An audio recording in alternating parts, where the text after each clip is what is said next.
Espiões estão usando o LinkedIn para obter segredos dos Estados Unidos. Britânico alerta a agência de segurança. A agência de segurança M15 afirmou que ao menos 10.000 britânicos foram abordados por perfis falsos ligados aos Estados Unidos, na rede de trabalho. LinkedIn, nos últimos 5 anos, a agência alerta que os espiões estrangeiros estão usando o LinkedIn para manter contato com funcionários públicos britânicos e fazer com que eles compartilhem informações secretas.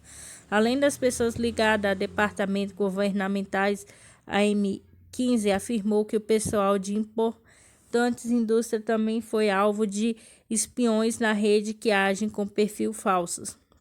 Recentemente, a agência de espionagem M15 lançou uma campanha para alertar o governo e a população britânica sobre essas ameaças, segundo a BBC. Perfis maliciosos em uma rede de trabalho profissional estão sendo usados em uma escala industrial, afirmou Ken McCallum, diretor do M15. De acordo com a agência, estes espiões oferecem oportunidades para discussão ou de negócios e viagens para tentar recrutar as pessoas e obter informações classificadas com a agência Sputnik Brasil. Decreto altera limite de execução orçamentária de 7 ministérios.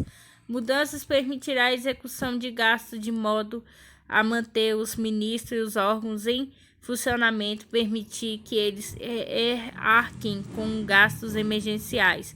Para impedir a paralisação de órgãos públicos e fazer frente a gasto emergencial, o presidente Jair Bolsonaro editou nesta terça-feira 20 decreto que altera o limite provisório da execução orçamentária de 7 ministros e mais 2 órgãos federais, como Orçamento Geral da União de 2021 só será sancionado na próxima quinta-feira, 22.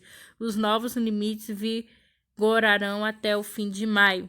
Em nota, o Palácio do Planalto informou que os novos limites de gasto foram pedidos por 7 ministérios: Educação, Infraestrutura, Desenvolvimento Regional, Saúde, Ciência, Tecnologia, Inovação e Defesa, a Comunicações, a Advocacia Geral da União, a AGU e a Agência Nacional de Avaliação Civil da ANAC também havia pedido novos limites. O Planalto não detalhou os novos valores, apenas informou que a mudança permitirá a execução de gastos discricionários, não obrigatórios com controle de fluxo e de restos a pagar verbas de anos anteriores, de modo a manter os ministérios órgãos que funcionamento permitir que eles arquem com o gasto emergencial decorrente, principalmente da pandemia de Covid-19.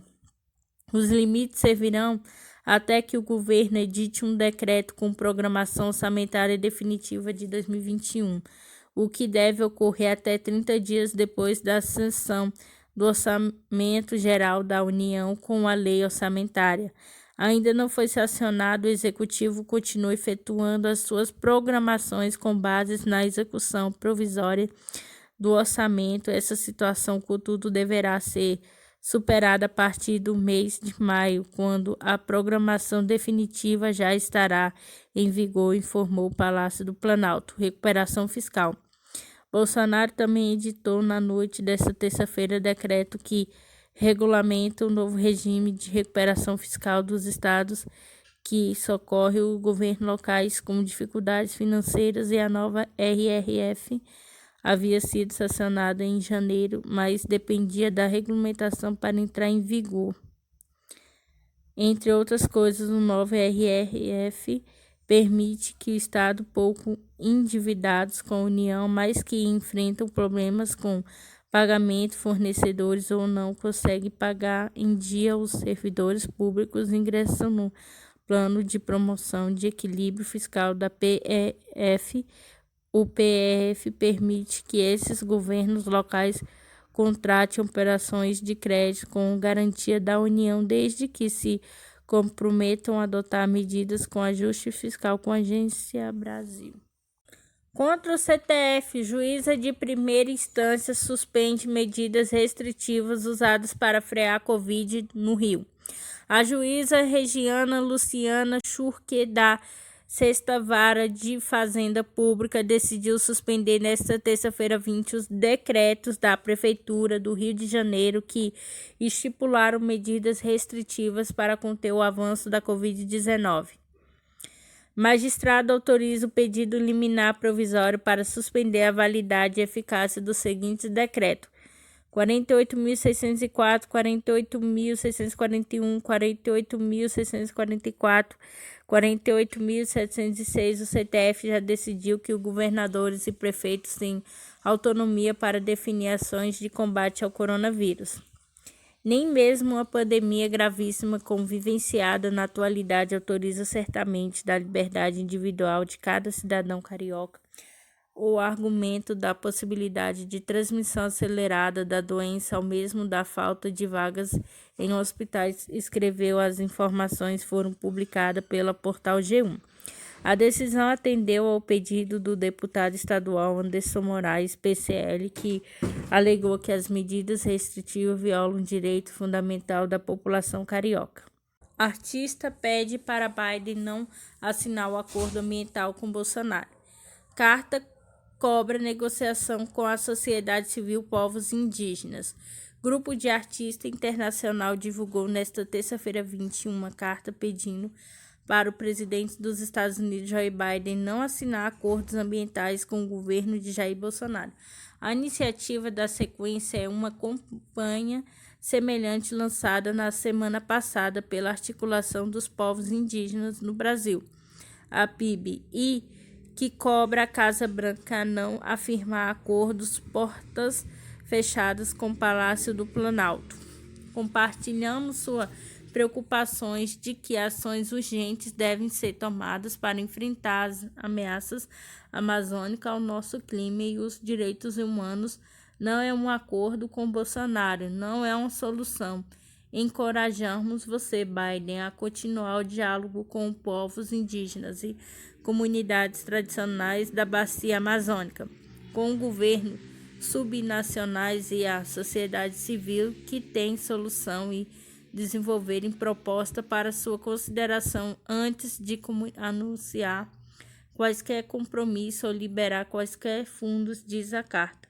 Entre os signatários estão os atores Leonardo DiCaprio, Joaquim Phoenix, Orlando Bloom, Mark Ruffalo, Jane Fonda, Sônia Braga, Wagner Moura, cantora Katy Perry e os músicos Roger Waters, Gilberto Gil, Caetano Veloso. Bolsonaro negocia com os Estados Unidos um acordo para obter financiamento para proteger a floresta amazônica e chegou a prometer a eliminação do desmatamento ilegal no Brasil até 2030, compromisso inédito em seu mandato. No entanto, os Estados Unidos já indicaram que só devem liberar o recurso após o governo brasileiro apresentar resultados concretos no poder. Desde janeiro, Biden vai organizar uma cúpula de líderes para discutir a crise climática em 22 e 23 de abril. Espera-se que a Amazônia, a maior floresta tropical do mundo, seja um dos temas em pauta. Em março, o desmatamento do bioma atingiu o maior valor em 10 anos, com 810 km² de vegetação destruídos, um aumento de 216% em relação ao mesmo período de 2020, segundo o Instituto de Homem e Meio Ambiente da Amazônia, Amazon. Desde que Bolsonaro assumiu o cargo em janeiro de 2019, a legislação ambiental foi sistematicamente enfraquecida e as taxas de desmatamento triplicaram. As terras indígenas, que são as mais protegidas da Amazônia, foram invadidas, desmatadas, queimadas impunemente. Os direitos dos povos indígenas, guardiões das florestas, foram violados por Bolsonaro e seu governo, afirma que a Carta dos Artistas com a agência ANSA. Com base na Lei de Segurança Nacional do PF, intima Boulos por ameaçar Bolsonaro. A Polícia Federal PF sustenta que Guilherme Boulos, do PSOL, ameaçou o presidente Jair Bolsonaro em uma publicação nas redes sociais. A investigação está em aberto. Depoimento do ex-candidato prefeito de São Paulo foi marcado. Enquanto a Câmara dos Deputados, o Senado e o Supremo Tribunal Federal discute as alternativas para a atual Lei de Segurança Nacional, a Polícia Federal intimou Guilherme Boulos para prestar depoimento. Ele terá que se apresentar na Superintendência da PF em São Paulo no dia 29, às 16 horas. As informações foram confirmadas pelo próprio Guilherme Boulos em suas redes sociais. Em abril de 2020, depois de participar de um ato em frente ao quartel do Exército em Brasília, em que os manifestantes pediam intervenção militar, Bolsonaro afirmou: "Eu sou Constituição". A declaração remeteu à frase atribuída a Luís XVI, rei da França por 72 anos no século XVII, Estado sou eu. Boulos então escreveu um lembrete para Bolsonaro. A dinastia de Luís XVI terminou na guilhotina. Por determinação do então ministro da Justiça, André Mendonça, a PF abriu um inquérito contra o líder do PSOL e intimou para depor em uma perseguição política vergonhosa, disse Boulos, que deve comparecer à PF acompanhado por seu advogado. Em março, a Lei de Segurança Nacional do LSN foi a base da acusação feita contra o influenciador digital Felipe Neto, que chamou o presidente de genocida em fevereiro. Essa é a mesma lei que foi usada por ministro do Supremo Tribunal Federal, STF, para prender o deputado bolsonarista Daniel Silveira. Além da segurança nacional, segue sendo motivo de debates em Brasília, enquanto alguns defendem seu banimento. O Supremo Tribunal Federal deseja suprimir alguns artigos do texto. Os presidentes do Congresso querem que seu futuro seja decidido pelos parlamentares com a agência Sputnik Brasil. Custo de regime Covid-2 coquetel para Covid liberado pela Anvisa dificulta o uso no Brasil. Especialista ouvido pelo Estadão apontam que os anticorpos monoclonais têm resultados promissórios, mas preço impede que tenha impactos na contenção da pandemia no Brasil. Custo considerado alto será uma das principais dificuldades para que o uso emergencial do tratamento para Covid-19, liberado nesta terça-feira 20 pela Agência Nacional de Vigilância Sanitária da Anvisa, da RANGE, Covid-2, tenha impacto significativo no Brasil. Especialistas ouvidos pelo Estadão acreditam que o valor estimado de alguns milhares de reais possa gerar até mesmo ampliação das desigualdades no atendimento de pacientes nas redes pública e privada. Um novo tratamento, resultado da combinação de dois anticorpos desenvolvidos em laboratório, batizado de Casirivimab e Imdevimab, ele foi criado pela farmacêutica americana Regeneron em parceria com a suíça Roche, autora do pedido de autorização de uso experimental no Brasil. É indicado para casos leves e moderados da Covid-19 em pacientes de 12 anos ou mais, com um mínimo com 40 quilos do grupo de risco, com uso restrito a hospitais. O coquetel está liberado para o uso de caráter emergencial dos Estados Unidos. No Canadá, na Suíça, dentre outros países europeus, em janeiro, o governo americano afirmou acordo com o fabricante para entrega de 1,25 milhões de doses até 30 de junho, no valor de 2.625 milhões, isto é, de cerca de 2,1 mil por unidade, 2,4 mil miligramas possológica autorizada no Brasil, a metade com 1,2 mil miligramas. Segundo o ministro da Saúde, os remédios serão incorporados ao SUS apenas quando tiverem registro definitivo na Anvisa. Nos casos de planos de saúde, a cobertura é obrigatória para quando houver indicações médicas e casos de internação do coquetel Entretanto, não é indicado para pacientes graves e hospitalizados. É um tratamento muito caro e certamente não é uma alternativa viável para um país como o nosso. Estimou que um único tratamento com anti-Covid-2 pode custar algo entre 15 mil a 25 mil. Isso é muito limitado para a nossa realidade em relação ao custo e ao enorme número de novos casos, destaca Adriano Andricópulo, professor de Química Medicinal da USP. Apesar de que ajudar em alguns casos, não acredito que o uso desses medicamentos terá efeito significativo estatístico na melhora geral da situação no Brasil. Segundo ele, além das vacinas, os medicamentos também são essenciais para o controle e o fim da pandemia, mas com outras características. Espero que novidades terapêuticas seguras e eficazes possam surgir nos próximos meses, mas com um componente essencial, um medicamento barato e acessível que possa ser produzido e distribuído amplamente, não só no Brasil, mas no mundo todo. Por exemplo, um comprimido por via oral.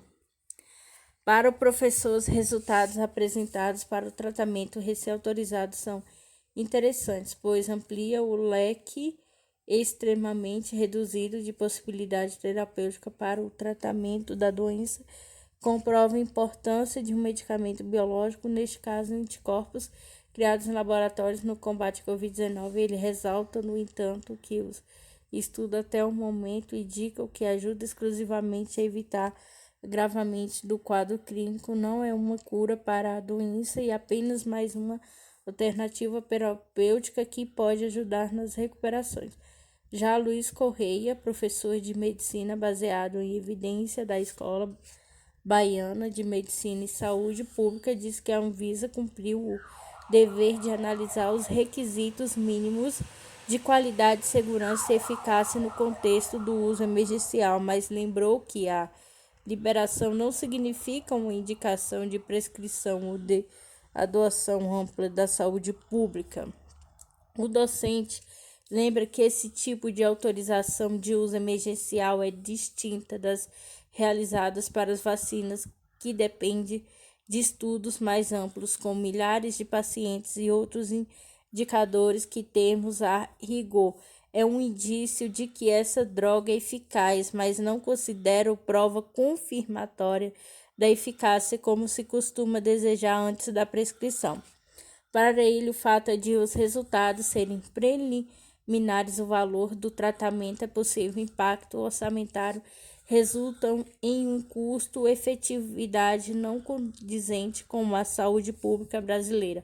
O tratamento de uma doença não vem de uma única solução, é um conjunto de coisas. Precisamos de um conjunto de atitudes que reduzem a mortalidade, como ter drogas para fazer intubação, ter equipe suficiente treinada para intubar, ter aparelhos de análise. Leandro Lobo, professor do Instituto de Microbiologia da Universidade Federal do Rio de Janeiro, também destaca que os resultados são bem-vindos, mas não são de um remédio milagroso.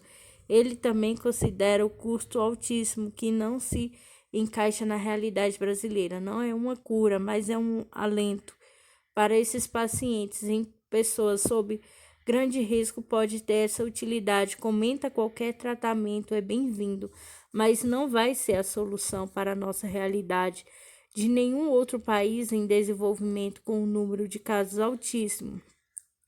Para pesquisador, o custo poderá trazer discussões éticas enormes, pois o SUS não teria capacidade de comprar doses suficiente para todos, e se adotado na rede privada vai ser uma outra camada de desigualdade, sendo incluída no sistema de saúde. Somente as pessoas que têm muito dinheiro vão poder pagar. Alguns dos motivos para os valores altos dos medicamentos é o fato de que os anticorpos precisam ser cultivados em laboratório por meio de frascos específicos e funcionam com bioreatores, cujo custo é elevado mesmo em grande escala. A manutenção dessas células custa muito caro. É uma tecnologia boa, interessante e muito cara. Lobo considera os resultados apresentados moderados em parte pela dificuldade de associar a recuperação e o tratamento. Este é um dos fatores que ajuda a explicar o porquê de os estudos terem focados em pacientes do grupo de risco, pois são pessoas que teriam maior chance de agravamento do quadro clínico. Para considerar uma população mais abrangente, seria necessário um investimento ainda mais alto, um número significativamente maior de voluntários. Lobo explica que os anticorpos monoclonais, como os desse tratamento, são utilizados há décadas na medicina, especialmente em pacientes com câncer. Não são, contudo, tão largamente utilizados no tratamento de doenças infecciosas, em partes porque essas podem prevenidas com vacinas, uma alternativa mais barata. Enquanto os imunizantes levam o organismo a produzir anticorpos, esse tipo de tratamento injeta o anticorpo já formado no indivíduo. O professor explica que os anticorpos da SARS-CoV-2 se conectam na ponta da proteína spike e não inteiramente com o imunizante. Ambos têm, contudo, o mesmo objetivo: impedir que o vírus entre na célula e se reproduza. Se ligar somente ali naquela pontinha, tem a vantagem de as respostas imunes serem altamente específicas para aquele alvo, explica.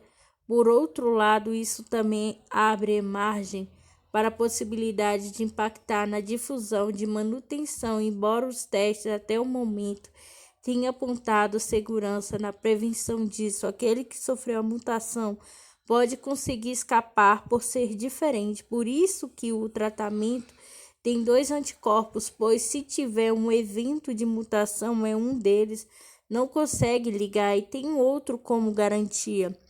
Em nota, Roche Pharma Brasil disse que, neste momento, prioriza a negociação centralizada nos governos federais em todos os países, que está interagindo com o ministro da Saúde, qual será o responsável pela destinação final da medicação. Também informou não haver preços definidos no país. Por fim, respondeu que não há previsões de abertura de pedido para a fabricação nacional. Seguiremos com a venda de lotes importados. Em nota, o ministro da Saúde afirmou que os medicamentos incorporados ao Sistema Único de Saúde do SUS devem ter registro definitivo aprovado pela Anvisa.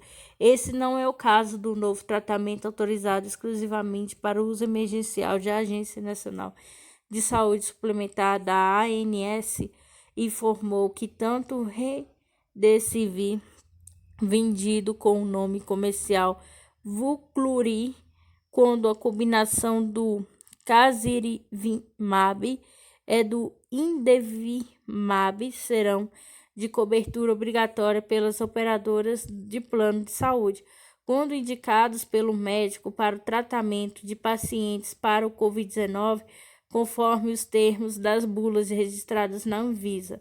A autorização do uso emergencial é restrita em hospitais com venda proibida no comércio e em farmácias.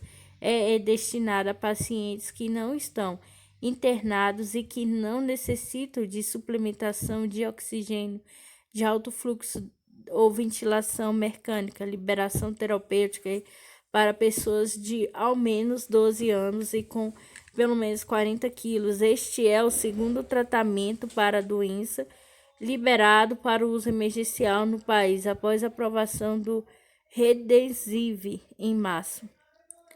O tratamento não é recomendado para pacientes que estão em estado grave, pois pode piorar o quadro de saúde. Além disso, os possíveis efeitos colaterais incluem anafilaxia, reação alérgica aguda, febre, calafrios, urticária, coceira e rubor.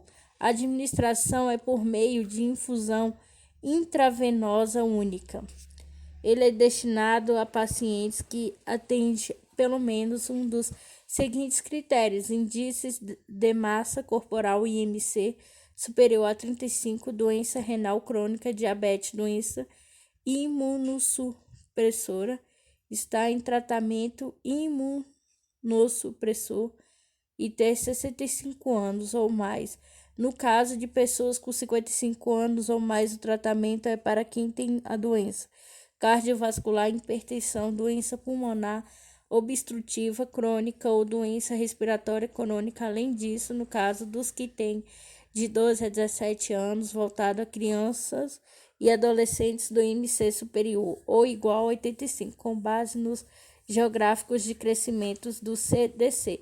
A doença falciforme, doenças cardíaca congênita ou adquirida, distúrbio de neurodesenvolvimento, como paralisia cerebral, por exemplo, dependência de tecnologia relacionada à medicina, como traqueotomia e gastrotomia, ventilação com pressão positiva não relacionada à Covid-19, asma via aérea reativa ou outra doença respiratória crônica que requer medicação diária para controle e agência Estado.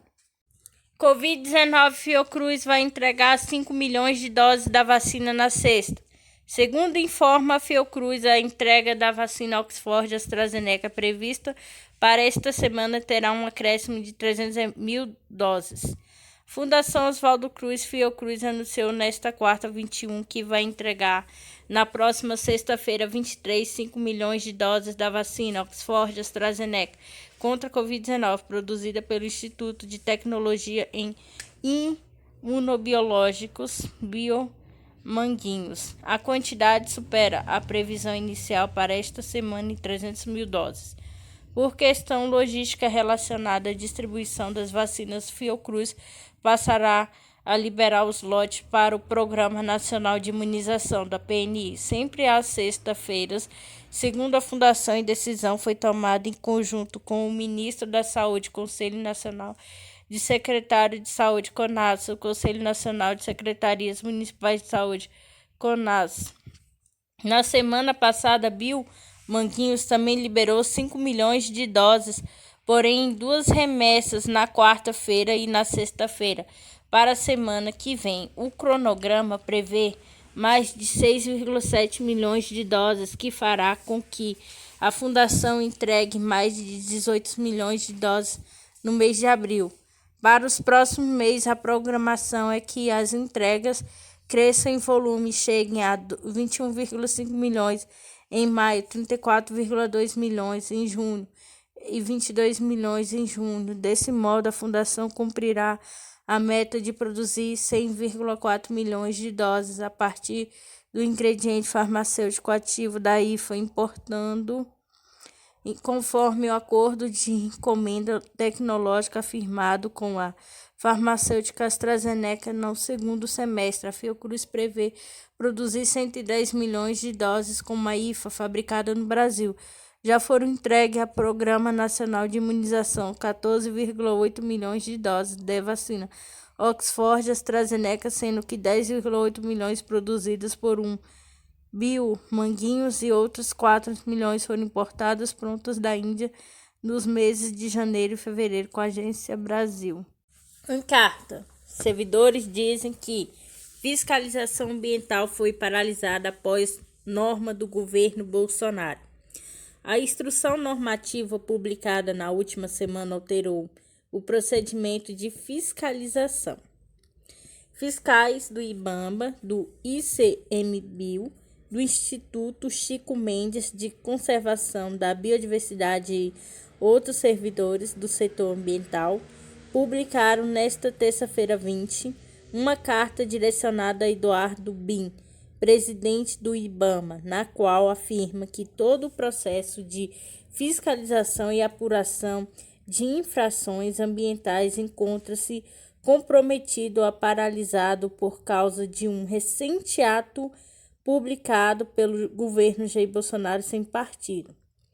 Trata-se da Instrução Normativa Conjunta da MMA, Ministro do Meio Ambiente do IBAMA e do ICMBio, número 1, do dia 12 de abril deste ano, assassinado pelo ministro Ricardo Salles, do Meio Ambiente, por Fernando Lorenzini, presidente do ICMBio, e por Bin, A instrução altera o processo de fiscalização e multas ambientais no país. Segundo os servidores ambientais, as novas normas criaram um verdadeiro obstáculo à atividade de fiscalização ambiental federal, o que provocou um apagão no rito processual de apuração de infração ambiental constatadas pelo IBAMA e pelo ICBio em todo o país.